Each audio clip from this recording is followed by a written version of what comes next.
Hey guys, this is Stelly after with Closeout. Every day there's somebody that's asking me, hey Stelly, what's the perfect interviewing question for a salesperson? How do I make sure that when I interview somebody, I can judge if they're an awesome salesperson or have the potential to become an awesome salesperson?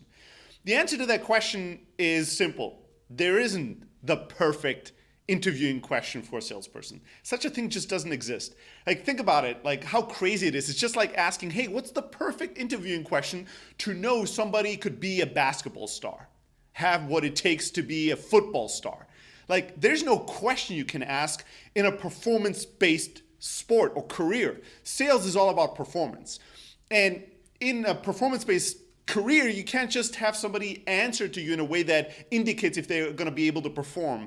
And even more importantly, can they perform consistently every single day? Can they bring it in good as well as in bad days? That's something that's impossible to answer in an interviewing question. See, the problem is that some people are awesome at selling themselves in an interviewing session. Some people are ninjas at doing interviews and impressing the hell out of you.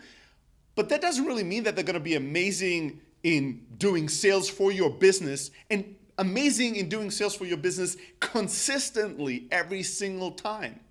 See, one of the things that we were doing when we were running a large outsourced sales force, when we were interviewing salespeople, they had to go through different stages, talk to different departments, different people within our company, and finally they had to do an interview with me.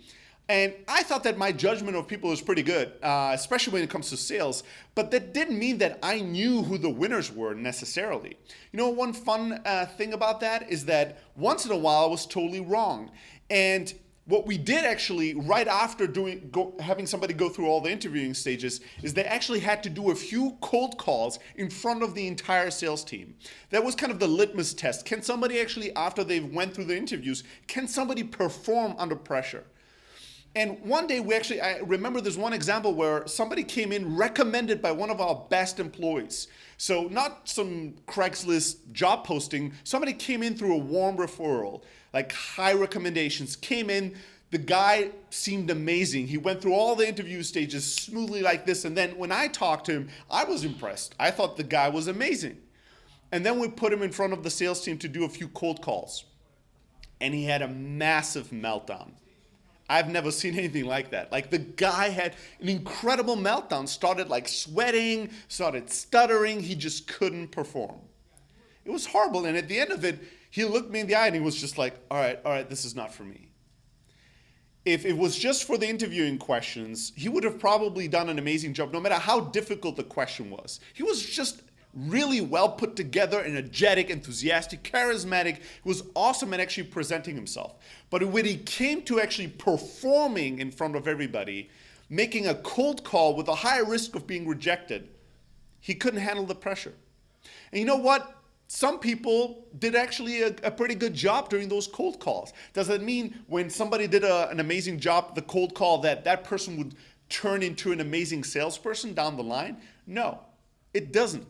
There's no way to know somebody's going to be amazing at sales if they don't perform day in and day out consistently for a long period of time and prove themselves every single time when they go on the field.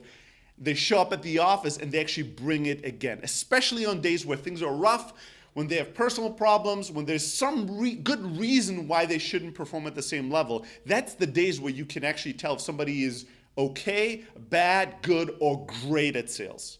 You know, when it comes to sales hiring, it's not about learning how to hire the good ones or the great ones. It's about learning how to fire and let go of the bad ones really quickly. That's what you need to master and need to learn. So forget about having the perfect interviewing setup, trying to hack sales hiring through, coming up with some amazing questions. Accept the truth that you're going to have to actually give people a chance to perform, and reserve your judgment for how great they are, not for the first day or the first week or even the first month. Reserve your judgment on how amazing they are based on how great their performance is and how consistent their performance is day in and day out. That's the only way to judge salespeople. That's the only way to know if you have a really great one on your hand.